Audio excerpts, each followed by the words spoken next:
వారాహి నవరాత్రులు అంటే ఏంటి?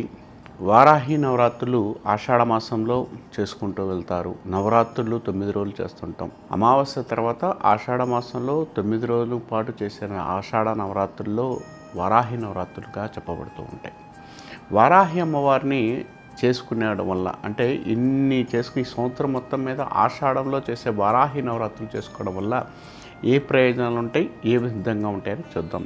నవరాత్రుల్లో ఆషాఢంలో చేసే ఈ వారాహి అమ్మవారిది అనుకూలమైన ఫలితాలు ఇవ్వడానికి అవకాశం ఉంటుంది. ఏమనుకూలమైన ఫలితాలు ఇస్తాయంటే, మీరు వృత్తిపరంగా ఇబ్బంది కలుగుతున్నా, ఏ పనిలో పోతున్నా, తర్వాత భూమి సంబంధించిన ఇబ్బందులు ఉన్నా కూడా మానసికమైన ధైర్యానికి, శిరో సంబంధించిన విషయాలు అంటే తల సంబంధించిన హెల్త్ పరంగా ఇబ్బందులు తొలగిపోవడానికి, తర్వాత కారాగారాలు, జైలు శిక్ష, తలకాయ నొప్పులు తగ్గడానికి వారాహి నవరాత్రులు ఎక్కువగా ఉపయోగపడడానికి అవకాశం కలిగి ఉంటారు.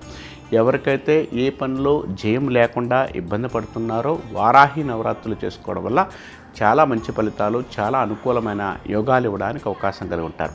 కాబట్టి వారాహి నవరాత్రులు చేసుకోవడం అనేది చాలా ముఖ్యమైన మంచి పనిగా చెప్పబడుతూ ఉంది.